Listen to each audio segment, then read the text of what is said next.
نحمدہ و نصلی علی رسولہ الکریم، اما بعد فاعوذ باللہ من الشیطان الرجیم، بسم اللہ الرحمن الرحیم۔ تیمم کے آداب، طریقہ اور شرائط۔ اللہ تعالیٰ نے دین اسلام کو آسان بنایا۔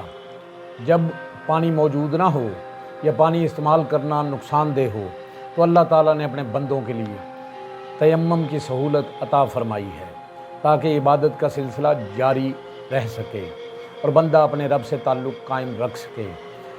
تیمم اس وقت جائز ہوتا ہے جب وضو یا غسل کی ضرورت ہو لیکن پانی تلاش کرنے کے باوجود نہ ملے یا بیماری کی وجہ سے پانی کا استعمال نقصان دہ ہو۔ اسی طرح اگر پانی تک پہنچنے میں کسی دشمن، درندے یا اور خطرے کا اندیشہ ہو یا پانی کے لیے پانی محفوظ رکھنا، پینے کے لیے پانی محفوظ رکھنا مقصود ہو اور ضروری ہو تب بھی تیمم کی اجازت ہے۔ نیز اگر پانی فروخت کرنے والا معمول سے بہت زیادہ قیمت طلب کرے تو بھی تیمم کیا جا سکتا ہے۔ تیمم کا طریقہ یہ ہے کہ پاک مٹی، ریت یا مٹی کی جنس والی کسی چیز پر دونوں ہاتھ مارے جائیں، پھر حدث دور کرنے اور نماز کے لیے طہارت حاصل کرنے کی نیت کے ساتھ پورے چہرے کا مکمل مسح کیا جائے۔ اس کے بعد دوبارہ مٹی پر ہاتھ مار کر دونوں ہاتھوں کا کونیوں سمیت مسح کیا جائے اور انگلیوں کے درمیان خلال بھی کیا جائے۔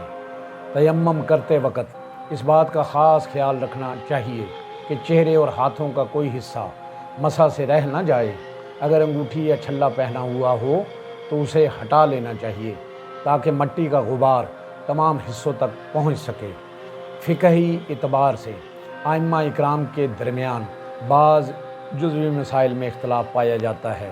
امام شافعی رحمۃ اللہ علیہ کے نزدیک ایک تیمم سے ایک وقت کی فرض نماز ادا کی جا سکتی ہے، جبکہ ائمہ احناف کے نزدیک جب تک پانی دستیاب نہ ہو اور تیمم کو توڑنے والی کوئی چیز پیش نہ آئے، ایک ہی تیمم سے متعدد فرض اور نفل نمازیں ادا کی جا سکتی ہیں۔ تیمم اللہ تعالیٰ کی عظیم رحمت اور آسانی کا مظہر ہے۔